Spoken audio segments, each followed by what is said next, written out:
Hi guys, नमस्कार. मी दिलखुश बर्गे पुन्हा एकदा तुमचं स्वागत करतो माझ्या यूट्यूब चॅनलमध्ये. तर मित्रांनो, मी आज खूप दिवसानंतर चाललो आहे पुन्हा एकदा व्लॉग बनवायला. आणि आज लेट चाललो आहे, खूप दिवसानंतर चाललो आहे. तुम्हाला माहिती असेल माझे मित्र वगैरे आज सगळे कोणीच नाही आहेत. मी आज एकटा चाललो आहे व्लॉग बनवायला. त्याचं कारण तुम्हाला सांगेन मी पूर्ण व्लॉगमध्ये. माझे मित्र सध्या कुठे असतात, काय करत आहेत ते सगळं तुम्हाला सांगतो व्लॉगमध्ये. चला जाऊया, आपण पुढे गेल्यावरती सांगतो.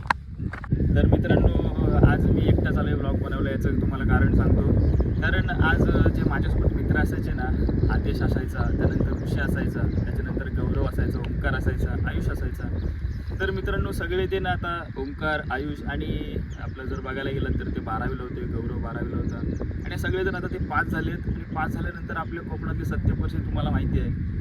एकदा घरातला जर कोणी जास्त कमवणार नसेल ना, आपले सगळे तुम्हाला माहिती आहेत मिडल क्लासमधले लोक असतात, तर त्यांना कुठं ना कुठं मजबुरी असते, काम करावं लागतं. आणि त्या कामानिमित्त आता सगळे मुंबईला गेलेत कामासाठी आणि आता काम करत आहेत. त्याच्यामुळे मी एकटाच आहे गावी. तर मी आलो एकटा ब्लॉग बनवायला. तर अजून तुम्हाला पाहिजे तर मी तर अजून सांगेन पुढे, तुम्ही व्हिडिओ बघत राहा.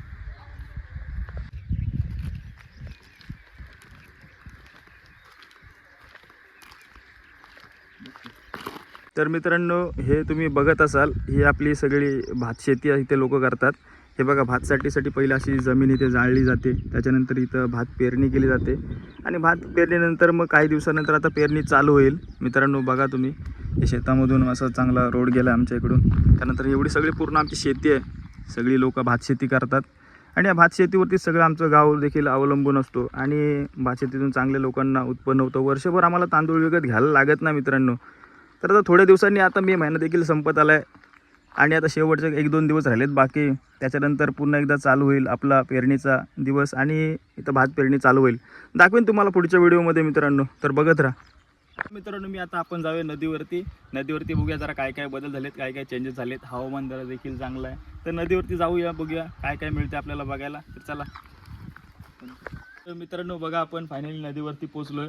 नदीचं पाणी पण आता जसं जसं ऊन जास्तीत जास्त वाढत चाललेलं आणि मे महिना जसं जसं संपत आला आहे, तसं तसं नदीचं पाणी देखील आता पूर्ण कमी कमी होत चाललं आहे. आणि बघा, तुम्ही दाखवत असेल इकडे बघा, तर तिथं काही ठिकाणी तर पाणी पूर्ण आटलेलं आहे, पाणी पूर्ण खराब झालेलं आहे.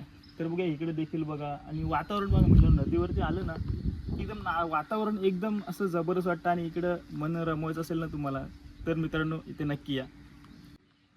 तर बघा मित्रांनो, इथं आपल्या नदीवरती चाकाळे आणि चिचघर गावांच्या मध्ये असणारी धोंडवना नदी आहे. त्याला नारंगी नाव देखील फेमस आहे, पण आम्ही इथं धोंडवना बोलतो. आणि हे देखील बघा, इथं सुंदर असं दत्ताचं मंदिर देखील आहे. तुम्ही जर येऊ शकता इथे, जर कोणी दत्त भक्त असतील ना, तर त्याने इच्छासाठी ही एकदम चांगली जागा आहे. आणि याच्यापेक्षा चांगली जागा असू शकत नाही मित्रांनो. बघा मित्रांनो, आपल्या कोकणात तुम्हाला माहितीच असेल, नदी म्हटलं आणि नदीच्या साईडला जर हे नसेल तर मग काय मजा नाही. तुम्हाला माहिती आहे. आणि मी आज तिथेच उभा आहे. हे बघा, त्यांना तुम्हाला माहिती असेल काय बोलतात. तर असू द्या, आपण पुढे बघूया.